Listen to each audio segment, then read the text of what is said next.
So the people who are actually in charge of Wikipedia are members of these groups on the wiki itself, things like the arbitration committee, uh, check users, as they are called, because they can check the IP address, the Internet Protocol address of the contributors, and bureaucrats who can make administrators out of other accounts.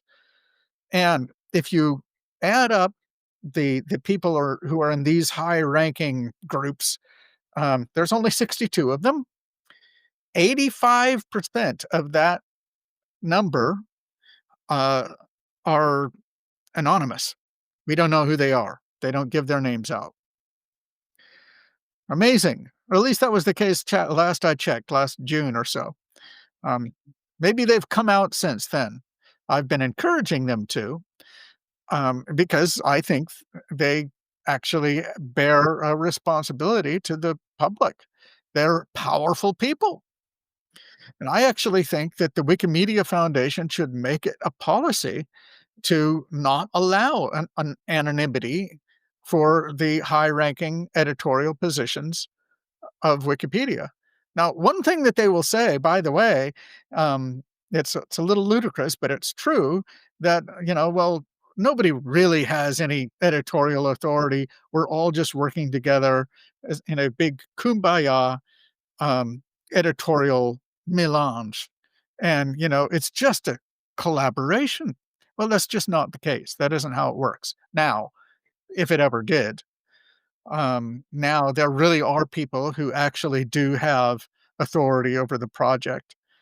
And I'm simply saying if a person has that amount of authority in Wikipedia, we should know who they are. They should take responsibility for their work.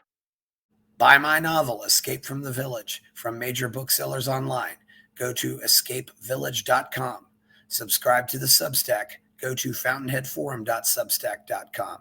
Support the forum. Go to buymeacoffee.com/fountainheadforum. Thank you. I have your permission to record, upload, and use this in perpetuity. Sure.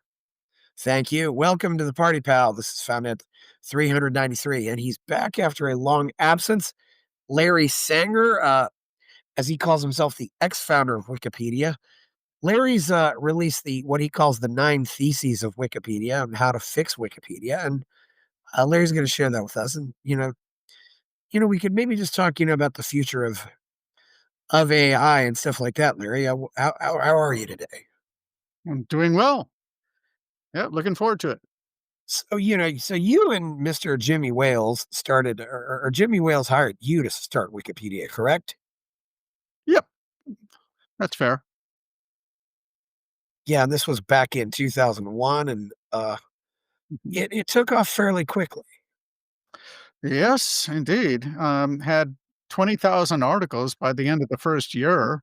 It was even in the first few months, it was already getting hundreds of articles, which was order of magnitude more than there were the previous project that it's based on.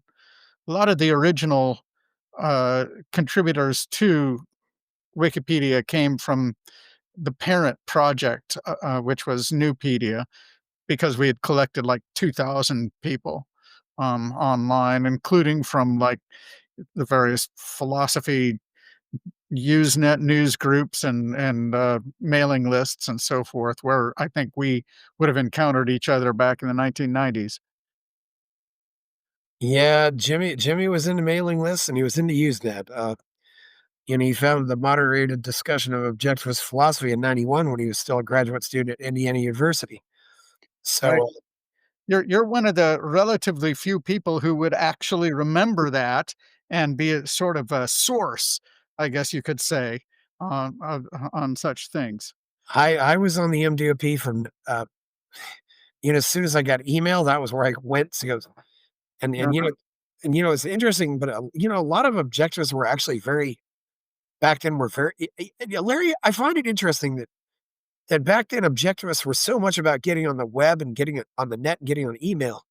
And yet I look at the objectivist community now and I see so little interest in cryptocurrency. Yeah, that that is interesting. I think, a lot of objectivist types would regard it as just kind of an obvious scam. Maybe so.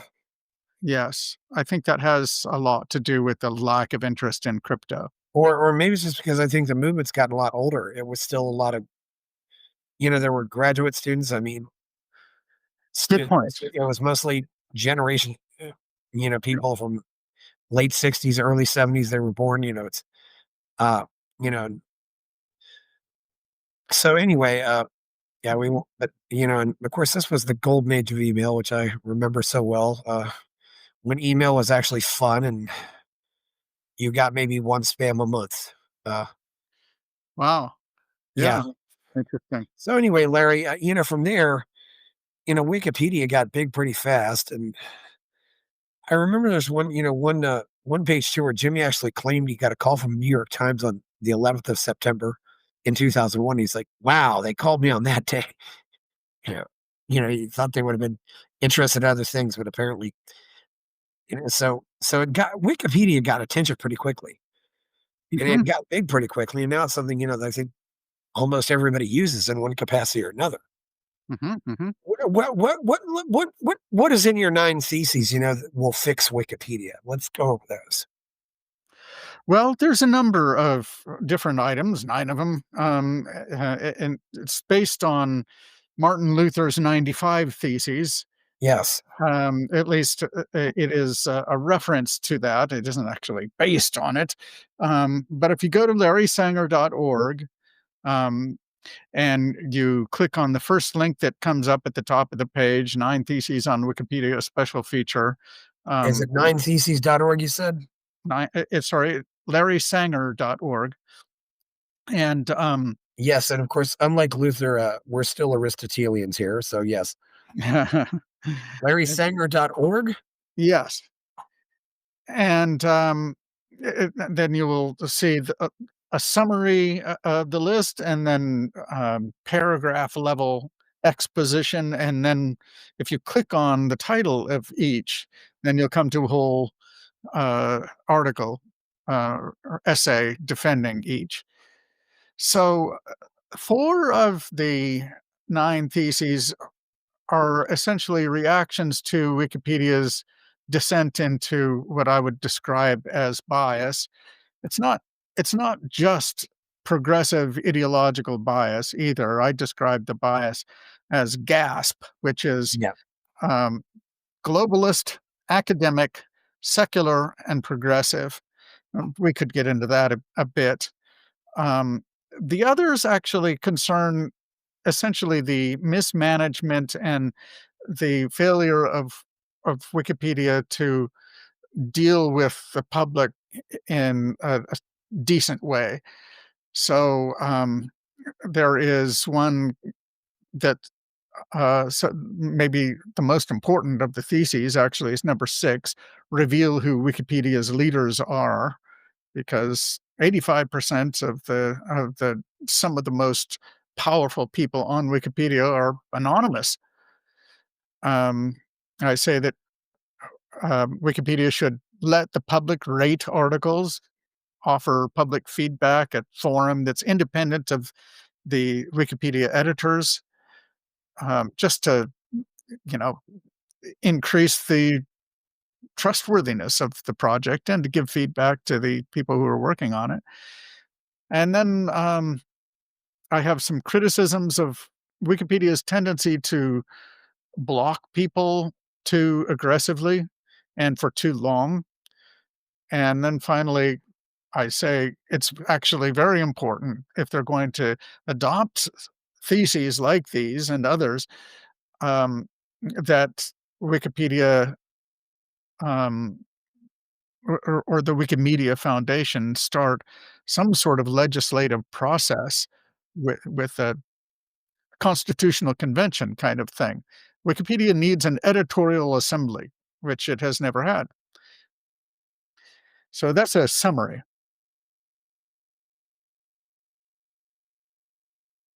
Yes, so we start off with, end decision making by consensus, and I guess that's the question is, If we end decision making by consensus, what replaces that? Well, that's a good question, but that actually isn't part of my proposal. You see, the point of the first thesis actually is to require that Wikipedians be more honest, frankly, about what is going on when they do arrive at a decision. See, the way it works now is if there is some sort of editorial controversy, then maybe some people will call in friends and they'll take a sort of straw poll on the talk page.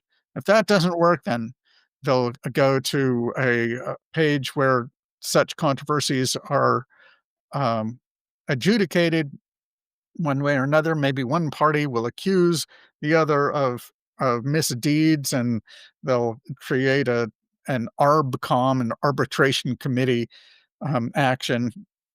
And but in the end, the way it usually works is the party who is most persistent, and especially that has the most pull in the community, gets his or her way. Usually his, actually. And what that means is that that oh, and I've left off the punchline. The punchline is that when a decision is ultimately made on issues of controversy, it is blessed as the consensus of the community, which is ridiculous because if it starts out as a controversy, then it's not really a consensus, is it? Unless both parties actually have agreed, which rarely happens on Wikipedia. So all I'm saying is don't call it a consensus. That's hypocritical. I mean, Yes. especially when Wikipedia involves pushing one particular framework, one outlook on reality.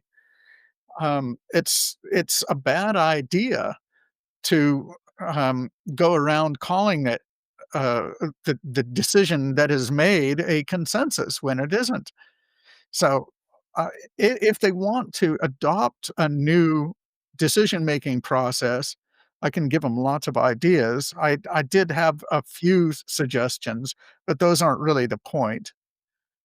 So, yeah, I'm not saying, for example, that it should be up to a vote, everything should be voted on. There are problems with that, actually. Yes. And consensus, going to dictionary.com, it's either majority of opinion or general agreement or concord, harmony. So it's kind of an interesting word that, what consensus actually means. It's That's right. It actually papers over controversy. yeah, Calling it consensus, as it were, encourages people in the community to ignore and dispose of their their differences. Uh, that actually is not how wikis used to work, and it isn't how they yeah. should work. Well, and let's say you have different theories on what happened on, when John F. Kennedy was assassinated.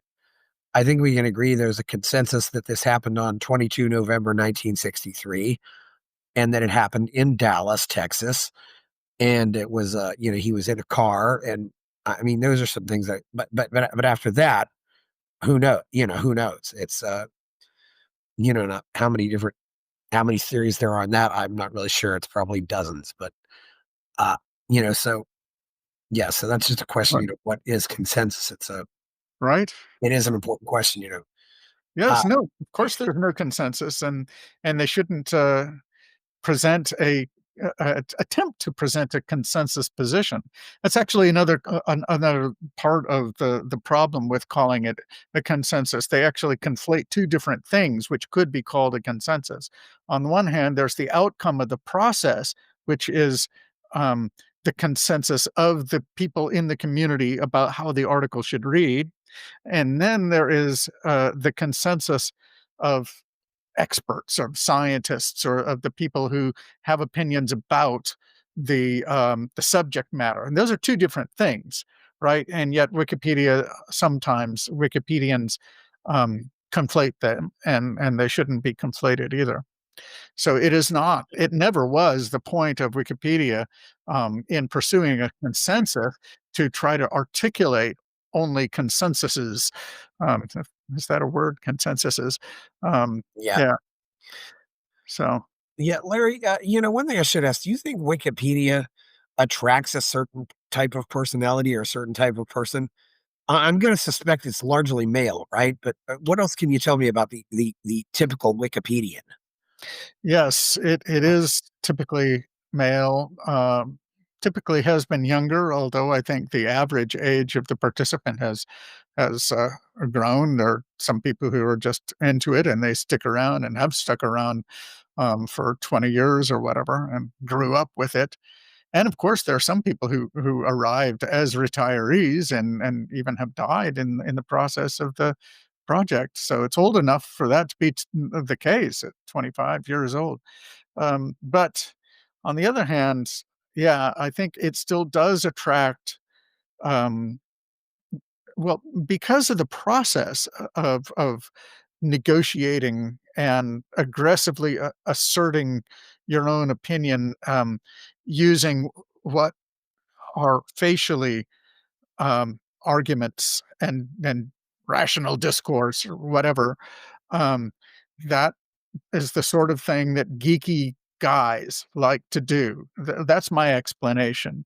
That's not to say that there are not females who are very good at that, actually. Of course, there are. But it is a thing that attracts males. And for that reason, actually, a lot of people wring their hands over that and try to, in various ways, attract more women to the project. With what success, I actually don't know. I haven't really followed such efforts. Um, but I also think that there are a lot of people on the spectrum. Um, if I say that it's an internet encyclopedia project, that is pretty much what you would expect, isn't it? We're talking about people who will sit at their computer typing about arcana of their hobbies for hours and hours at a time. So of course it's going to be at the very least you're geeks and nerds. I am the typical Wikipedian in that respect, I Yeah. guess you might say. Yeah. Well, I always say a nerd is somebody who just engages in nerdy behavior, but a geek is somebody really who takes a big interest in something. Like, I would say I can say that I'm a MASH geek. If you ask me, what happened in this episode, I'll tell you what happens in this episode. If you ask me, who played a role in 5 episodes in the second season, I can probably tell you who the actor was. So Uh-huh. I'm the kind of and I'm the kind of person you probably want to have writing articles about MASH. Now, I Right. wouldn't be really proper for me to say uh, write articles about Lost in Space because I never watched it. But it. I have a feeling that if you have anyone under the age of 45 or so, they won't know what the hell you're talking about. Well, these are just TV shows, because Yes, yes. Okay. but some of these people, certainly you can watch the reruns. But yes, it's Of course. definitely something, Of course. and you see I stuff on, love MASH. MASH is great. yeah, and you see stuff on sports or, you certainly see a lot of stuff, on the history of computing. I mean, oh, here's a nice article about the Commodore 64. Here's a nice article about the Osborne, Right. which is pretty cool. If you want to find tech history, but a lot of stuff there gets wrong too, though. So this brings us into the Yeah. second thesis, enable competing articles. Right. So here the idea is we observe that Wikipedia is explicitly committed to a neutrality policy, but in fact, the on all of the topics connected to the culture war, just generally speaking, or socio-political issues and even scientific issues that have some sort of socio-political impact, um, they are greatly informed by um, the framework that I described as GASP before. So again, globalist, academic, secular, and progressive. And to go over these very briefly, when I say globalist, I don't mean um, somebody who wants um, everyone to be more aware of world cultures in general. I mean, I'm all in favor of that. Actually, I think it's fascinating. Um, but no, we're talking about top-down control by global organizations of the whole world, globalist in that sense. So we're talking about global establishment stuff. Academic, here again, I mean, academic can mean something very good. I mean, I like academics. I like all the books on my wall here, or but here what we mean is a tendency to push the mainstream academic views, and to exclude other views from consideration, just almost by policy. Yes. Okay, and then secular. Here again, you might say, well, shouldn't a secular point of view be represented in an encyclopedia? Well, of course it should. If it's a general encyclopedia, it should have all points of view. But here the problem is that the Wikipedia article on religious topics is written from what religious scholars call the historical critical point of view, or the historical critical method. And here the idea is we assume what is called methodological naturalism. In other words, in our approach to subjects about doctrine, or about miracles, about claims about God, etc., in all such, we only consider, um, you might say, naturalistic, scientific um, stuff that it doesn't depend on any miracle claims or any sort of supernatural claims, which means that the actual point of view of religious people is just ruled out of court. It can't even be represented in its own from its own perspective. It can be represented only as understood by secular scholars, if you see what I'm saying.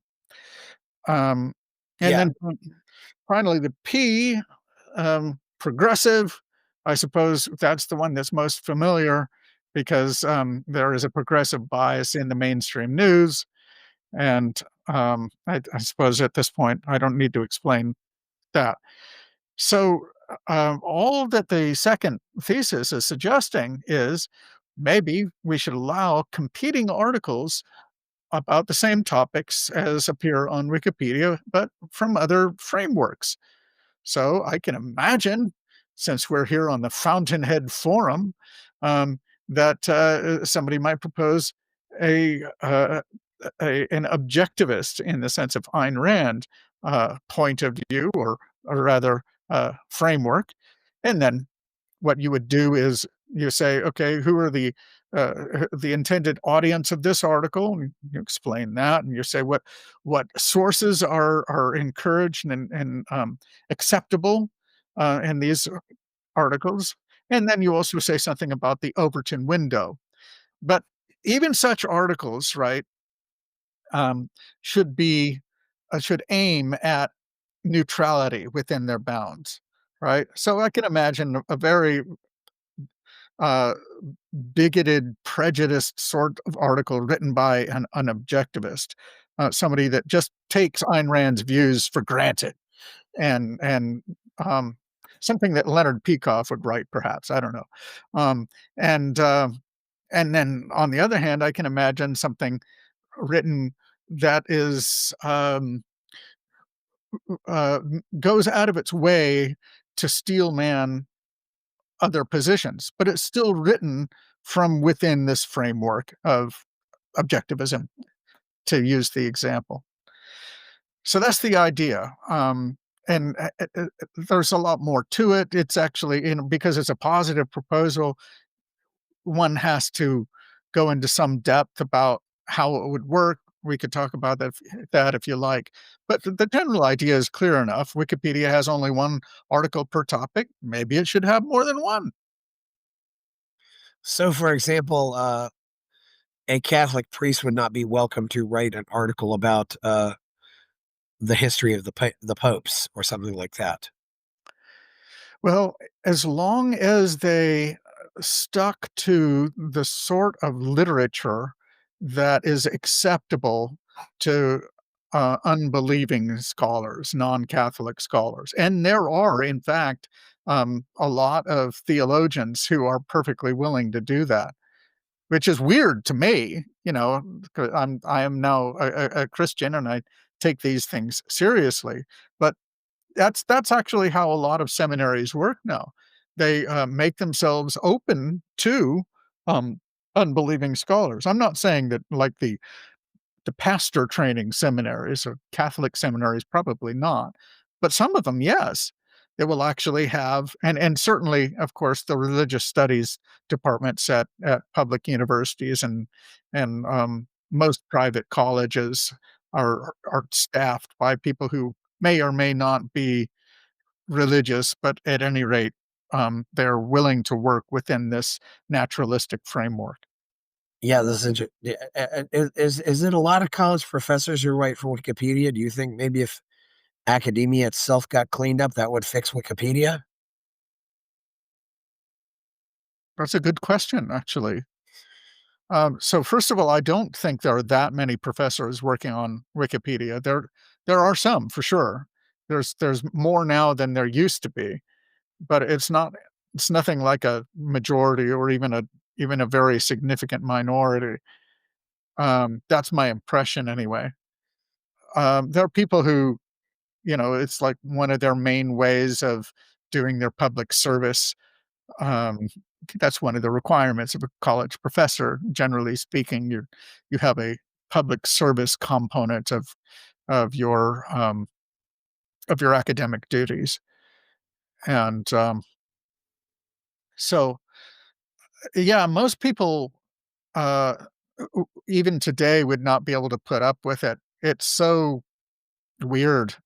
The people who are in charge of it, you know, and here I should just use scare quotes, in charge, and they're not really in charge in any official capacity, but, um, unofficially, they really are.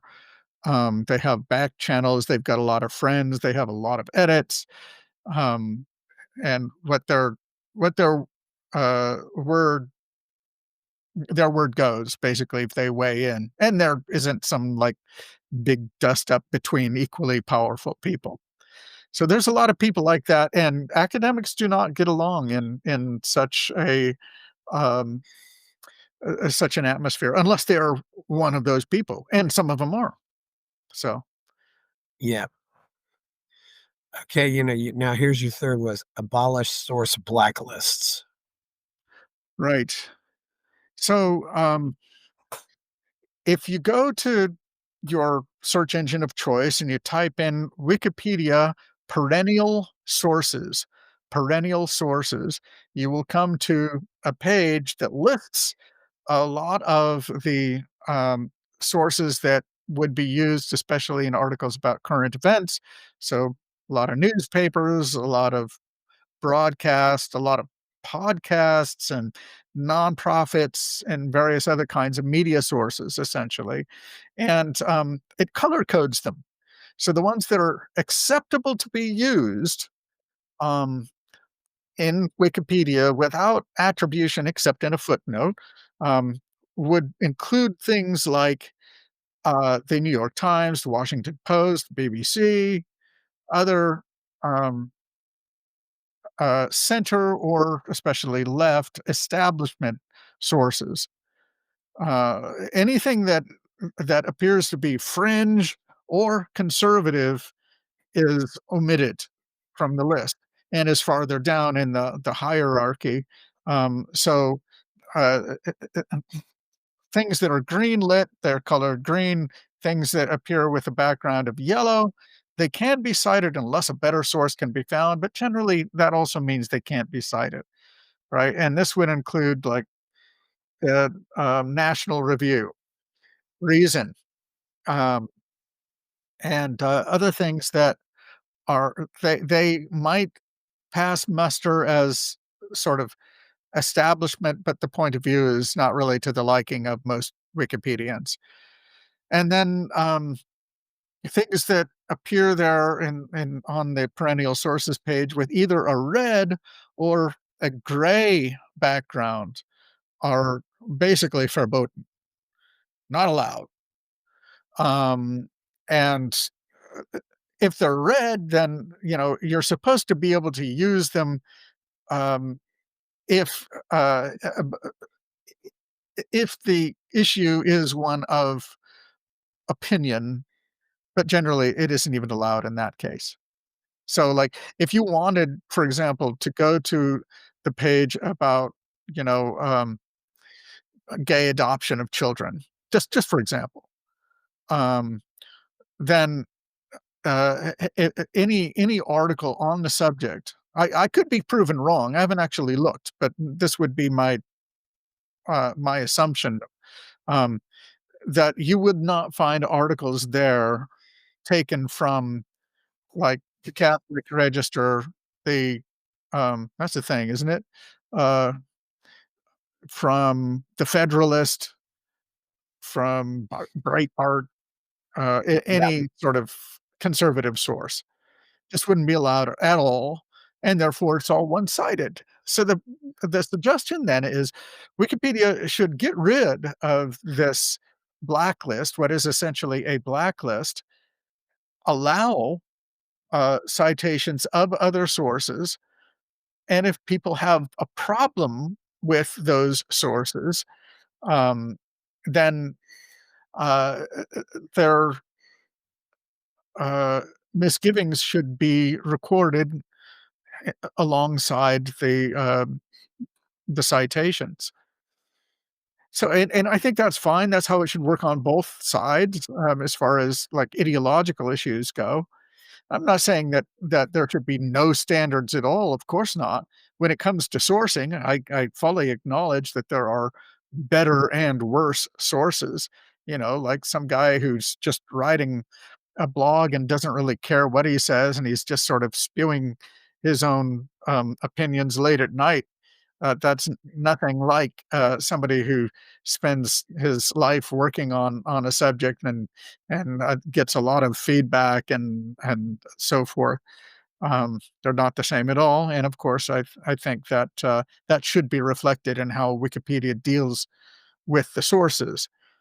My concern is simply that, the perennial sources page just gets rid of a lot of very useful things, just, from the get-go. So, Yeah, and then there's go down further, it's, revive the original neutrality policy. right.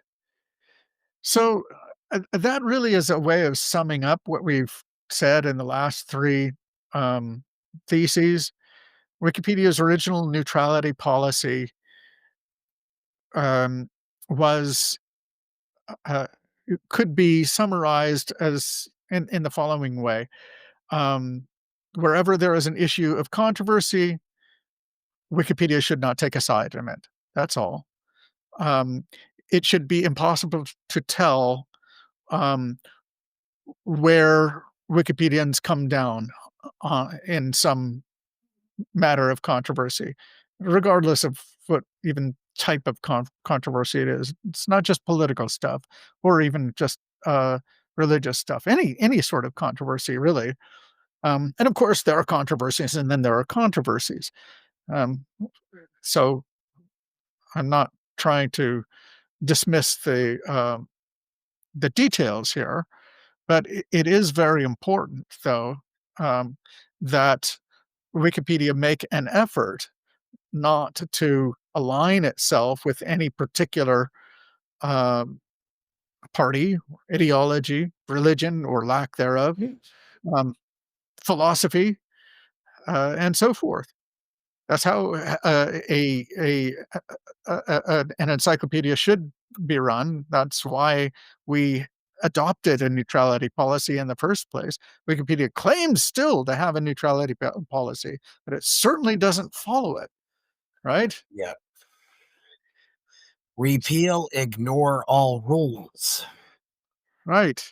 Well, um, ignore all rules is a funny little rule that I came up with in the early weeks of the project when a lot of new people were arriving and they were not being bold enough in like what they were editing. Um, so I I said we should just I mean, we'll adopt rules. We were in the process actually of writing rules, and one of the very first rules that I said, if rules make you nervous and not desirous of participating in the wiki, then ignore them and go about your business. And it was tongue in cheek at the time.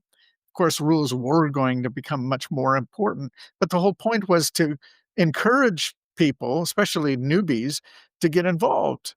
And it's not used that way anymore at all. Ignore all rules. How is it used now?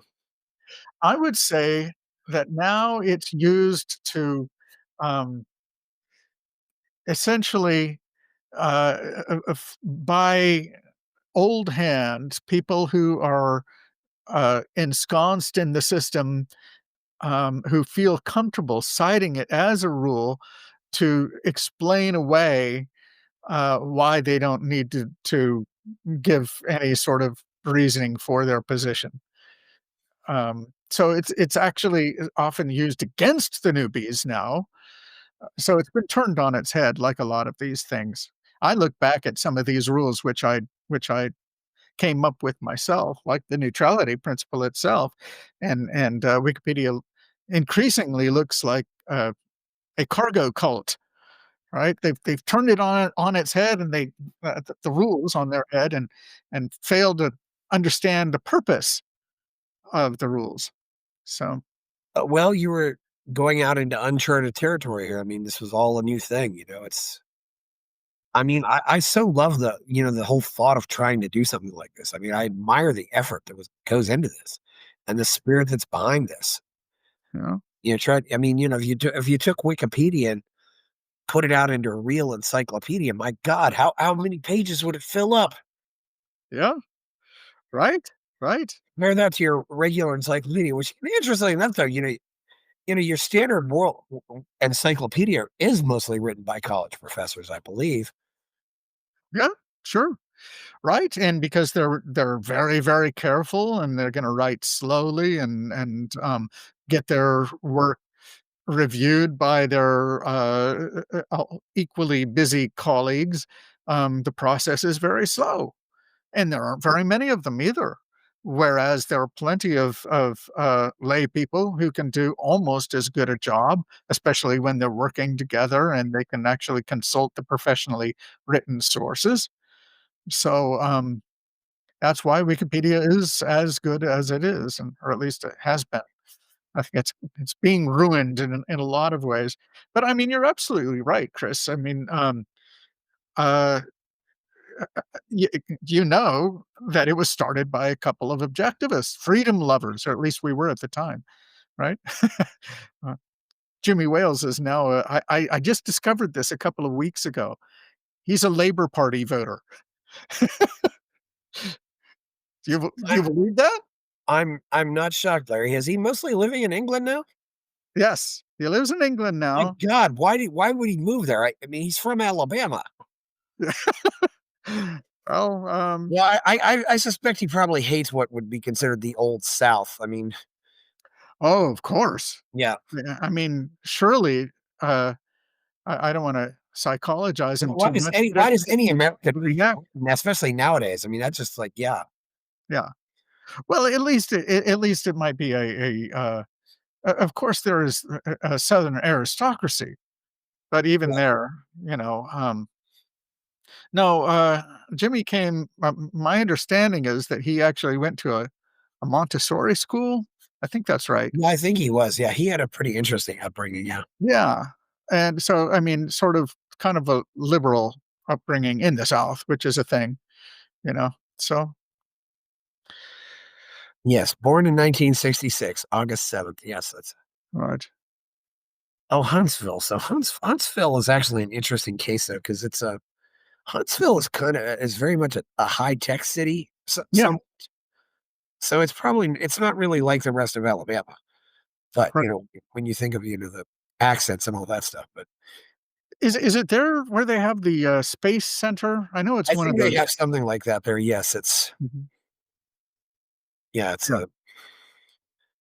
a yeah. Went to some type of Montessori influenced education, and he Uh-huh. went to this prep school called the Randolph School, which is also in Huntsville, and uh, then he went to at least according to Wikipedia, went to Auburn and then Alabama. Ooh, and then somehow he ended up getting up to Indiana. So I don't know Mhm. what took it. There were quite a few people there were quite a few people at those seminars from Indiana. So yeah, Uh-huh. Okay. yeah, yeah. The thought of living in England now, yeah, Labor voter, yeah, I didn't want to get on that very much, but yeah. So the nine theses, and this is a big one, I think. Reveal who Wikipedia's leaders are. Right.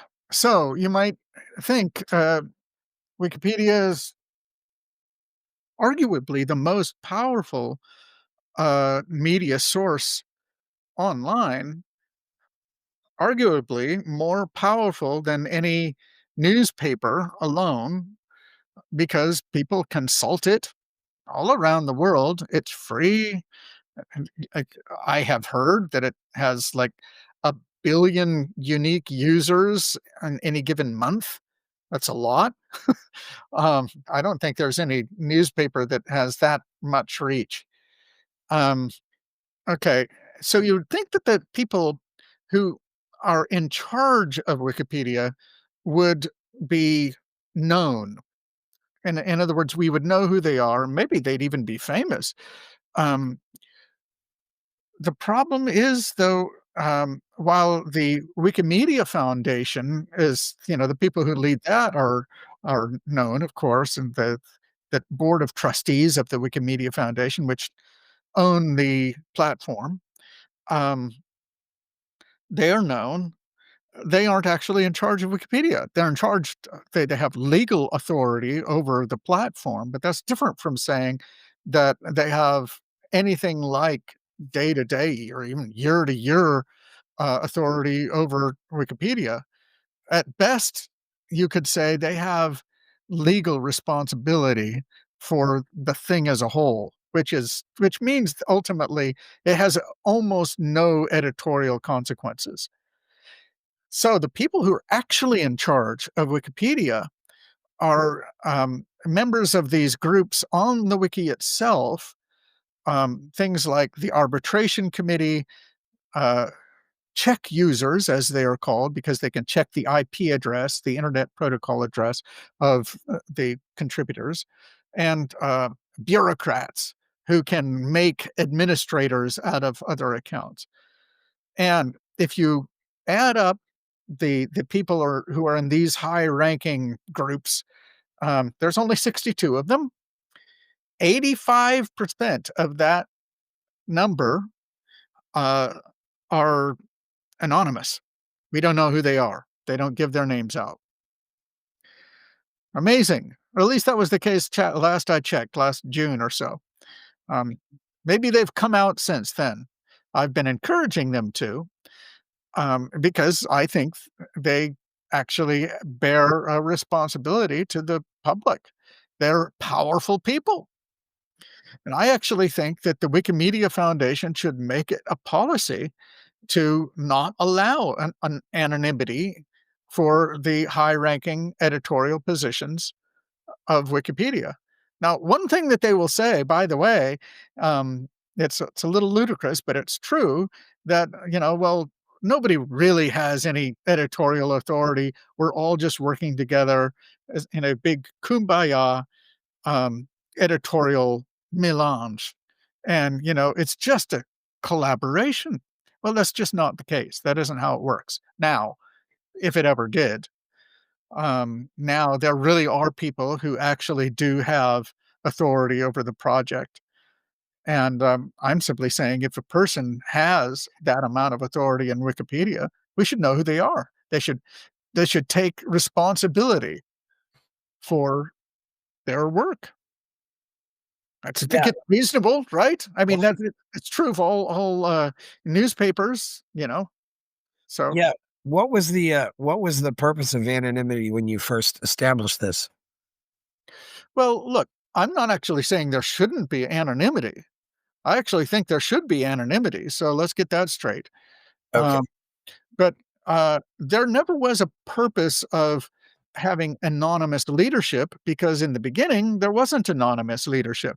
The only person who, like, in the first year, 14 months of the project, um, who actually had, any sort of editorial authority over the project would have been me, and I was known, right? Um, I hadn't really thought about the whole idea that there would be people who had high amounts of authority over decisions on Wikipedia, and they would be, well, uh, anonymous, just like any rank and file member. In fact, I was shocked when I first learned this. You can find an old blog post on larrysanger.org and from, I don't know, 2010 or 2012, where I say, um, yes, I've actually done a little study. I've investigated a bunch of the people on the arbitration committee, and I think I looked at some other groups too, and they're like, most of them are anonymous. How is that possible? It made no sense to me. I just assumed even at the time that they would at least have the decency to reveal their identity. But no, they're wielding this massive amount of power that affects people's reputations, the reputations of very distinguished, good people, people who have actually benefited the world in a lot of different ways. Um, and for that matter, they affect the bottom line of many different corporations and so forth. And they don't have to be known to the world at all. So Yes, exactly. Yeah. who are you supposed to sue? Yeah. And that was what happened, with Lauren Southern. She wanted to know who am I supposed who is responsible for this because when nobody's name on it, nobody takes responsibility, and that's never a good thing. Right? Larry, it just, from my own experience of running a cash drawer at the hotel, when I was, the only person in and out of that drawer, if something was off, I knew that was my fault. But then you go over to the dining room where you got 4 and 5 people on the wait staff who are getting in and out of that drawer all the time. And so if the money ends up being off at the end of the shift, nobody's responsible. Right. And Yeah. if everybody's responsible, nobody's responsible. It really does create a problem here. Although I do worry, that you might end up with situations, with these people getting threats or people trying to bribe them or whatever, although maybe that's already happening. I agree. So, I mean, part of my proposal is that while that group of 62 people, I call them the Power 62, maybe not those individuals, but the people who occupied their positions in the future, they should be required by the Wikimedia Foundation to reveal their identity. But at the same time, then they would be indemnified. Now it's possible for a volunteer to be indemnified by the a nonprofit, for which they are. It happens all the time. And of course, there should be staff at they get $200 million a year, right? Much of which they simply give away to other nonprofits. They could use that money instead to essentially help the people who have been identified and who are in positions of authority on Wikipedia in the same way that there would be, I guess, security staff working for the New York Times. I'm sure the New York Times does, in fact, have security experts on staff. I'll bet they do. And Washington Post, too. So I imagine Wikipedia should too. People might complain, right, that by requiring this, they they are being put under a kind of threat. Well, that's because they wield a lot of power. And the reason that there would be some threat to them is precisely the amount of power that they wield. And that actually simply underscores how important the business is that they're engaged in. They seem not to, well, they pretend not to realize it. Of course, I think most of them do realize that it's as important as it is. So Yes. Yeah. Okay. Yeah. So now we're here to. Hey, Larry. By the way, these 62 people, how much time would you say they spend on Wikipedia? I don't know, actually. I haven't looked into that. They tell me, that some of that Power 62, have accounts that have not been touched in months. So I think there are some that, being volunteers, they just have stepped away for a time, but of course, they're not gonna stay in their positions for too long if that Yeah. continues on for too Was it? long. Is it fair to say that a lot of the people on Wikipedia are people who just have too much time on their hands? Yeah, yeah. I think so, for sure. I think that some of the people in the Power 62 are basically doing it full time, and of course, there's a lot of people who would prefer to stay out of the limelight and just, scurry away working on their little, uh, projects, that might end up writing only a few articles a month or something like that, but they're on important topics, and they're, like, revamping them entirely, um, and that is a thing that happens, and, yeah, no, there's people who are, whether they're, um, on disability, I suppose, some of them, or, retirees, a lot of students, um, grad students, and so forth. So, yeah. Yes. Let the public rate articles.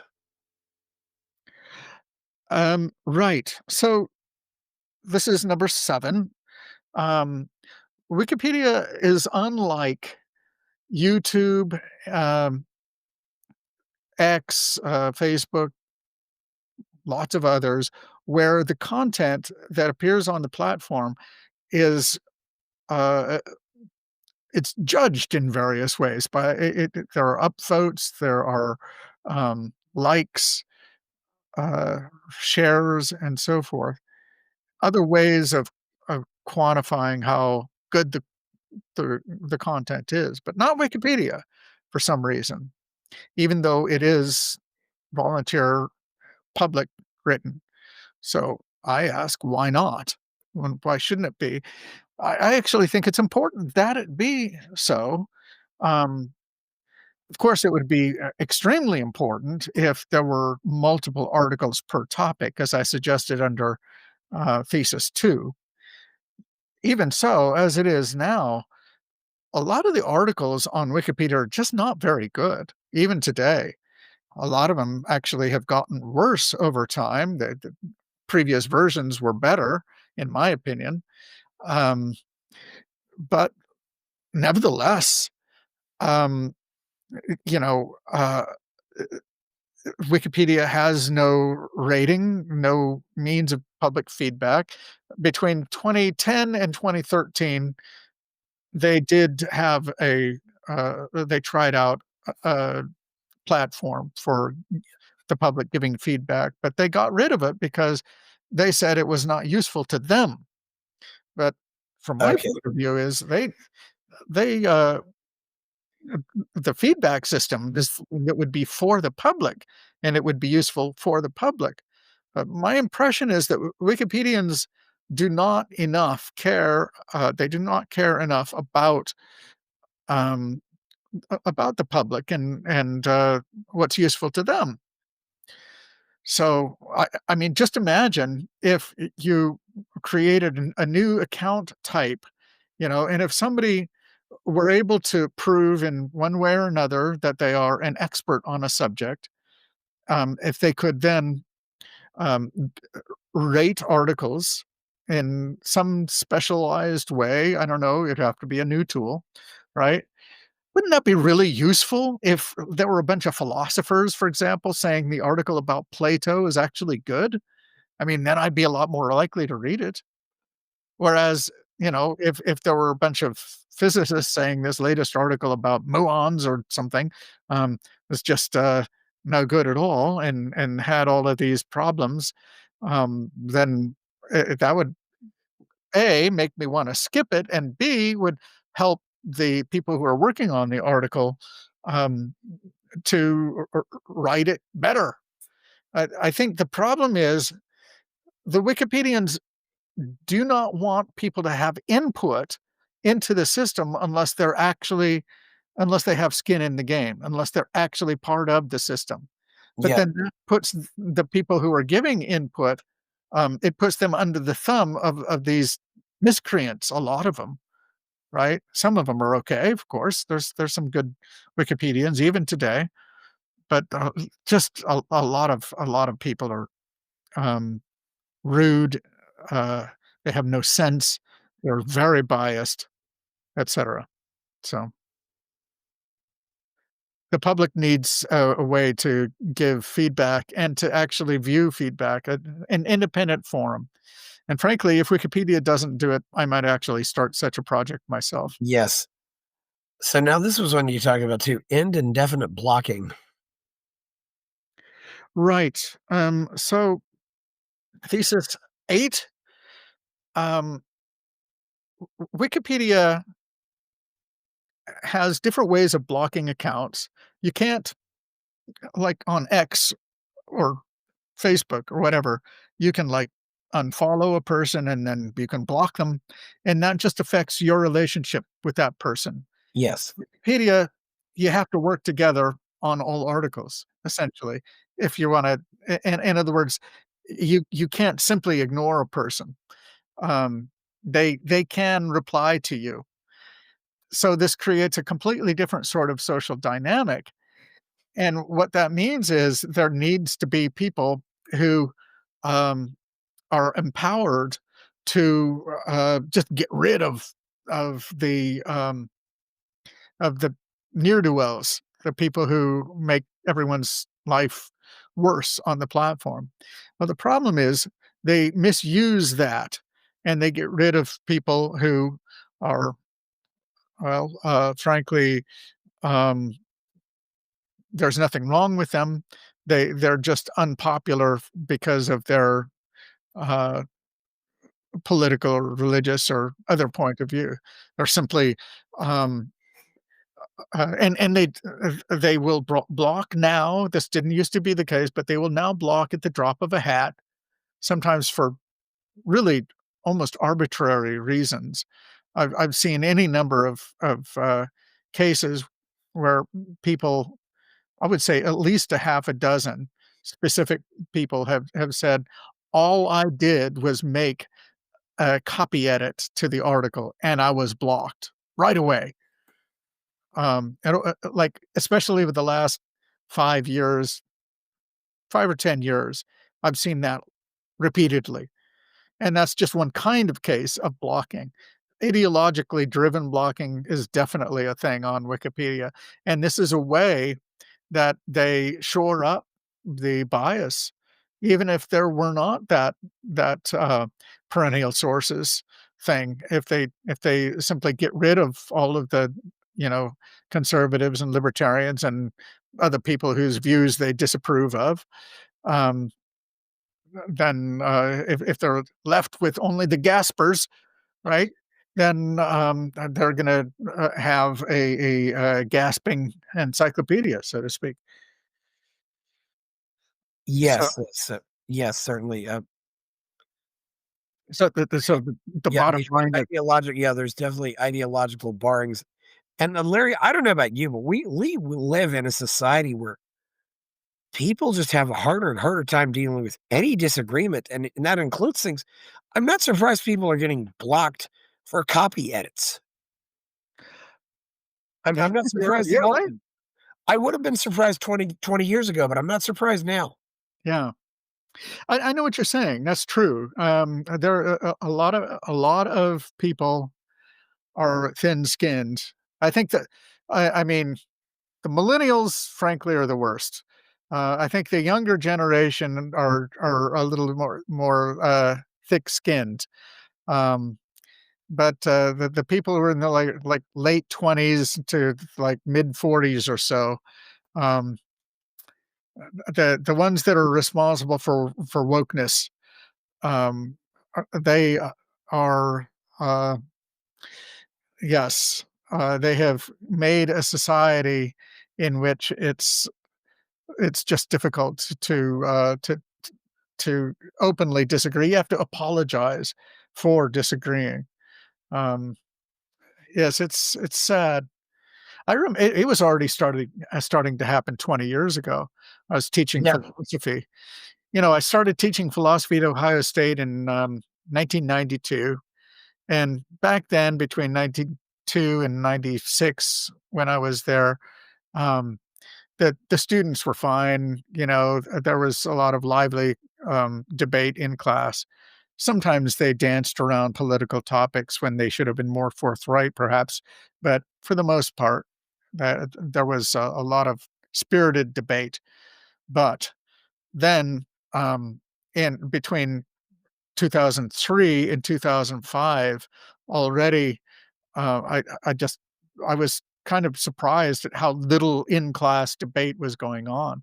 And, these are some of the most interesting philosophical questions we're talking about, like free will and determinism, the existence of God, why be moral, things like that. Things that college students love to argue about, and they weren't doing it. That was 20 years ago. I can only imagine what it's like today. Yeah, Where I never really got the impression that Ohio State was a very political campus either. It seemed like it was pretty average. Yes, yes. It's gotten better, actually. Ohio State has definitely risen in the rankings. Um, I wasn't talking about academics, I was just talking about the whole attitude there. oh, I see. Kids go there to go to school, and that's about it. They're not there to be activists I see like what you're they saying. are at Harvard. I mean, I think Ohio maybe that's because Ohio State probably doesn't attract a lot of spoiled brats who seem to encompass most of the people who become these campus activists. I suppose. Yeah, I mean, basically, yeah, I don't wanna badmouth my fellow Central Ohioans, but, yeah, there are a lot of, uh, people who keep their head down and don't wanna make waves. Um But I'm telling you, there was a difference between the '90s and the Oh, 2000s, yeah. even at Ohio State. So, They all go to Oberlin. That's where they are, Larry. yeah. Well, Oberlin has gotten so small now, or at least I don't know what it's like now, but at one point, they were down to, like, 60 students. It's crazy. Oh, wow. Oh. Yeah, no, it was bad. It's Is it brutal. because their reputation is so bad, or I forget the whole story, well, there but was that whole thing, where they tried to put that where they just tried to destroy that bakery in town and stuff like that. I mean, you get once Oberlin, something gets yeah. that kind of publicity, it could just say that you know kids will just throw their hands up. But some of these schools got such endowments, they don't really care that much. Yeah, I didn't realize you were at OSU at that time. Okay, yeah. Mhm. Finally, adopt a legislative process. Right. So, now, if you're a Wikipedian, um, you're gonna look at the first 8 theses and you're gonna say, "What is Sanger on to here, or what is he on?" Because, these are all non-starters. Now, you and I hope, can see the things that I've said, they all make sense. Like, to take the last, thesis, um, all I'm suggesting is that they not block people indefinitely for grammar mistakes and things like that. Be a little more reasonable. And if somebody has to be blocked permanently, it actually requires 3 different administrators to do it, not just 1. So these are the very reasonable changes. All of them are very reasonable changes. But the problem with self-selecting online communities like Wikipedia, like forums and mailing lists and the rest of them, in general, is that uh, the identity, the culture of the place is set very early and becomes thereafter very resistant to change. This has been called Sanger's Law.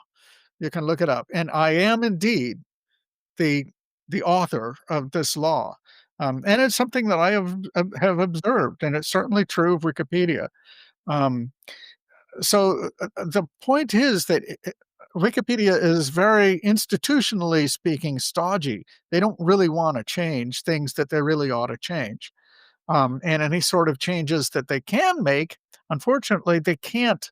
They have no really useful, reliable forum to use to make the changes. Like maybe everybody thinks they should get rid of ignore all rules. Well, how are they going to do it? So there is um, a request for discussion page that you can put this up on. Um, but is that going to be enough to overturn the rule? Who makes it official? All I'm saying then with the ninth thesis is that there should be a way of making major changes official. And that would be something like an editorial assembly. And it should be face to face so that there is definitely only one person, one rule. And it cannot be um, uh, fiddled with via sock puppets, as they're called. So a sock puppet is just another Yes. account that is controlled by one person. So if one person Yeah. controls multiple voting accounts, that's a big no-no Yeah. on Wikipedia. Yeah, and I would think you'd need some way to make sure everybody is unique. And I was just on a board and I posted something and people started asking me, and then I finally just said to him, "So, okay, which one of you is the left hand and which one of you is the right hand?" I mean, literally, because hey, I've done that too to try to make it. You try to make yourself look like your morning miracle, and Uh-huh. like you want people to think, "Oh, two people agree with me instead of one." Well, no, how do you know it's not? And Larry, I definitely think there are a lot of there's this group of agitators under the surface who just go onto the internet to make trouble. And Yes. maybe it's one person running, a bunch of Facebook accounts, a bunch of Twitter accounts. Who knows? And It it it could be takes all AI anymore. it just takes one really dedicated, talented, geek, frankly, at this point, and if it's like 3 or 4, then, forget about it. Then you can Right? have basically an army of people out there, or what appear to be an army of people, and, again, it's only 3 or 4, especially now with AI. Yeah. Larry, technology in our wealth is amazing, but we've got so many people who just have too much idle time. They just go out and do all this stupid shit that Yes, nobody had time to do this kind of stupid shit 200 years ago yes. because everybody had to grow food and make clothes and work. Right, right. Absolutely. It's changed a lot. Larry, I couldn't help but notice, but Mr. Wales has recently come out with this book, The Seven Rules of Trust. And it sounds like to me, is this a response to you or an indirect response to you? No, no, no. Neither way, actually, as far as I know. So he did not know, it was a secret that I was working on the 9 Theses since last January. I did not know that he had been working on a book called The Seven Rules of Trust or whatever it is. Yes, The Seven Um, Rules of Trust. Yes. And he co authored it with some guy named Dan Gardner. I learned about that after most of the theses were written. So I think I learned about that in July, maybe June, something like that. And he couldn't have known about the 9 Theses. So it's just that Yes. was just a weird coincidence, frankly. And he's been going out, with his. Are you still in touch with him? When was the last time you two talked? Well, we talked on the wiki, a few times in the last couple of months now, since the 9 Theses came out, but not, at any length, and, nothing personal. I haven't actually had a one-on-one conversation with Jimmy for years now, probably not, might have been 20 years. Yeah. Well, Yes. yeah, I mean, I think he's definitely changed. I mean, he's on his well, he married a British woman, and he lives in Britain now, which is just wild for me, but I guess if you're and I know he had one kid with his second wife, I think, and maybe I That's don't know right. what the history is. Yeah, that's fairly typical for the famous objectivist to have several different marriages and maybe Uh-huh. have a kid, Larry, I am curious, what made you, I don't know I'm actually hearing a lot of people now who are leaving. They're not objectivists anymore, and they're actually becoming Christians. What brought that about for you? That's a good question. It's long and involved. I can tell you the objectivist parts. I think that might be interesting for you and your listeners.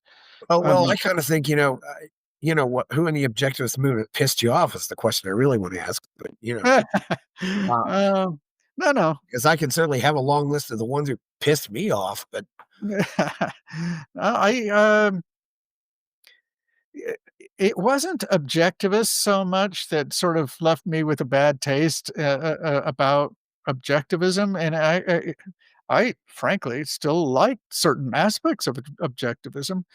Um, the atheist part, I disagree with now, obviously.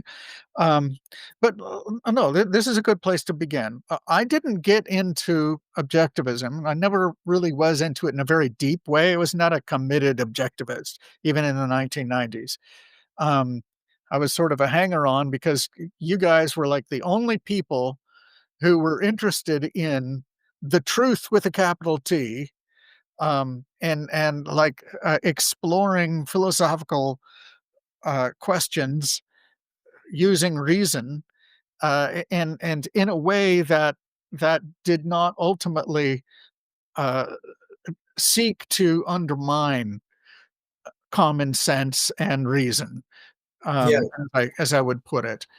Um, and so there are lots of people who can do great logic chopping in your philosophy departments, but they ultimately, at least many of them, reject a lot of the fundamentals of reason and common sense, as I would call it. Um, and so I was really disappointed, and so the objectivists were friendlier to this point of view, the whole project of rational truth seeking. Um, but that's really what led me um, in that direction. And I was persuaded, I think, by Ayn Rand, um, that ethical egoism was the correct theory of obligation. yeah, Um, but I ended up when I had children. When I got married, and then even more when I had children, I realized something. I don't know if I told you this story before, um, but I realized that uh, I would die for these people, right? And it occurred to me that I had no good answer to the following objection. Okay, I I place their interests ahead of mine. Is that the way I explain it from an egoistic point of view? Well, that doesn't really make sense because if I'm dead, I have no interests. So I'm not placing their interests ahead of mine. I'm getting rid of all of my interests, including my interest in them. So, and if you yeah, really wanna say that I'm placing my interest ahead of theirs, then that by itself, if you really wanna say that's what's going on, um, that by itself entails, that I am, not an egoist anymore, especially when I had kids, I would, go to great lengths, to sacrifice myself for them if necessary, obviously. Most of the time it isn't. Um, yeah. Larry, it's amazing, how few kids there are. These people, double income, no kids, or never married kids. I don't know what the average birth, what the fertility rate among objectives is, but I'd say it's point 0.5 or lower. Wow. Yeah. Is it? You better, granted, I haven't done anything. I haven't done any kind of formal study or anything, but Mhm. you never meet, you meet so many people who have no kids at all. Yes. And two is usually the most I hear, it's, Yeah. yeah, We had to. yeah, you had to. Yeah, I know. Right. I haven't really followed up with very Well, many of well, those. Larry, let's look at some of the people in the original collective. Ayn Rand and Frank, no kids.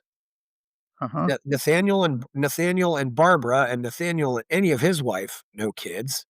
Alan and Joan Mitchell Blumenthal, no kids. Huh. Leonard Peikoff, one daughter. Uh, Alright. I know his daughter, or no, sorry. No, I know his ex-wife, that's right, I forgot. Not his well, daughter. he's on number 4 right now. Yes. Yeah. Uh, Marianne Rukavina and her husband, no kids. It's really it's very you look at that, for example, and granted, that's just the original collective, but it's like, wow, where are the kids? Uh-huh. Interesting. Yeah, well,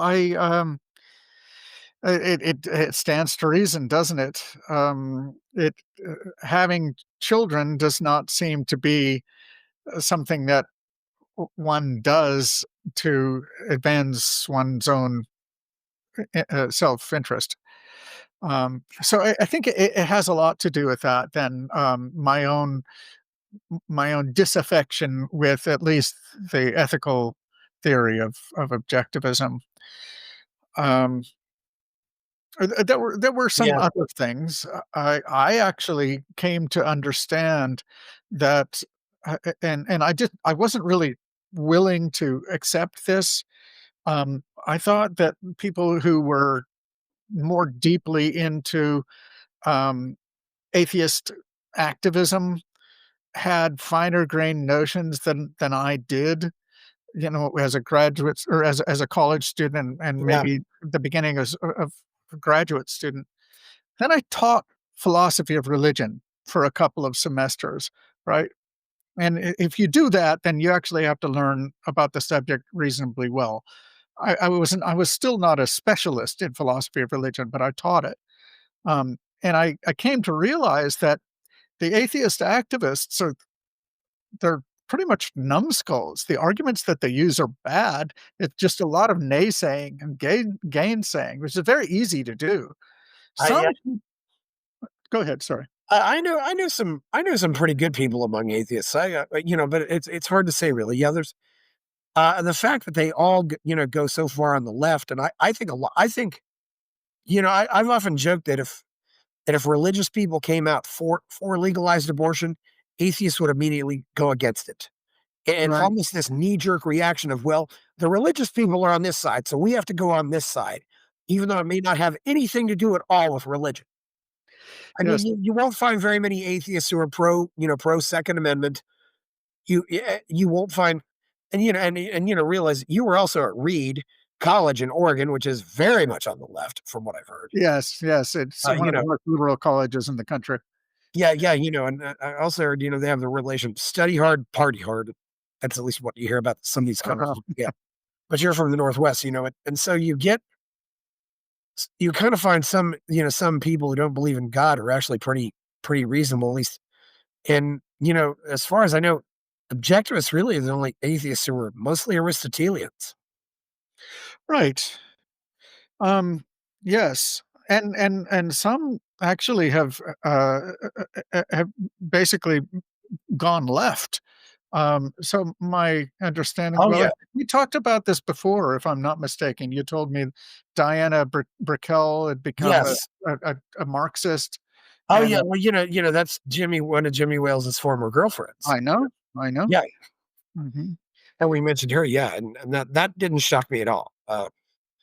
It's So, yeah, it's interesting. I have to conclude based on simply observation of objectivists that most people who begin life as objectivists early on, become something else later, and it seems to be uh, an unstable position, right?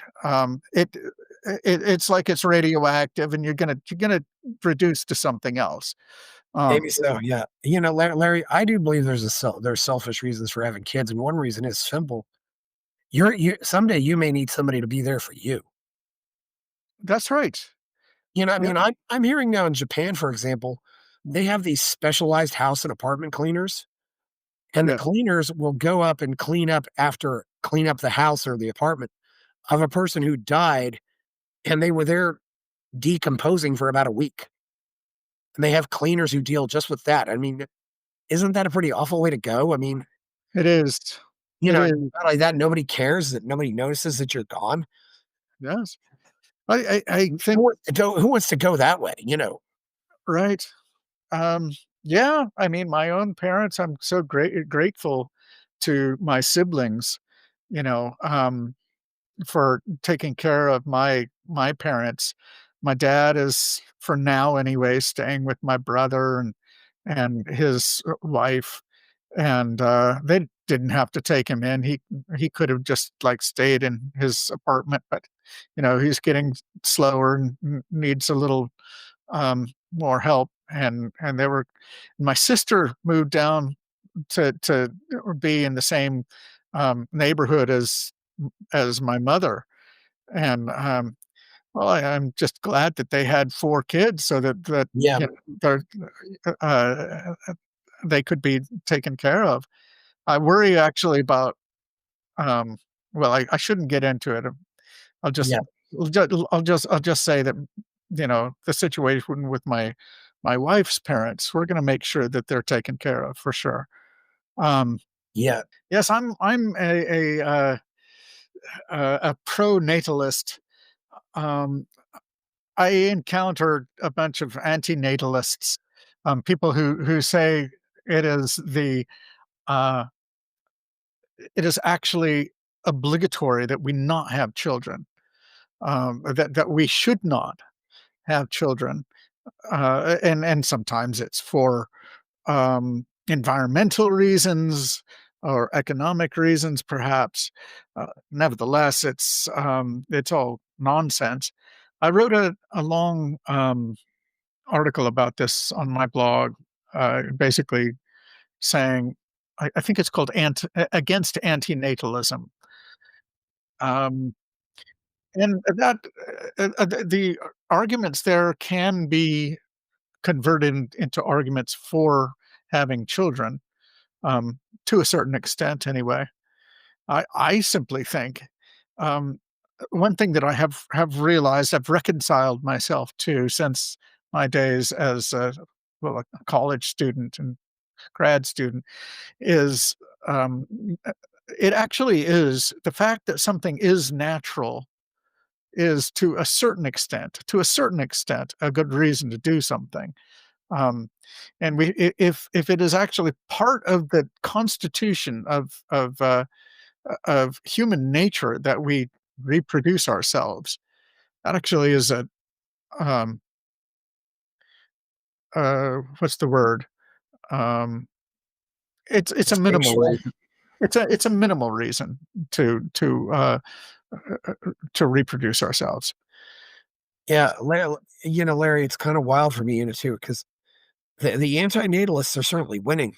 I mean, and what's funny, people show that, people talk about how, South Korea is more prosperous than North Korea. Well, guess what? South Korea has about 0.75 kids now. There's not going to be any South Koreans left, but there will still be North Koreans left. All right. It's really amazing, Yeah, I mean, but you're absolutely right about, South Korea and Japan, also, and a number of countries in Europe are at, or I think even below 1 child per woman, or it's just absolutely crazy. Um, and, Russia has been fighting back against that and trying to subsidize, families who have 2 or more children. Um, I think that's right. And they realized, back in the '90s, I think it was, when they or the 2000s, when they actually lost population before anyone else. It's Yes, it is very sad. Um, I mean, on the one hand, I suppose you could say maybe there is something to the idea that we don't want the entire planet to be overrun and become one large city, which I suppose is possible, um, theoretically speaking.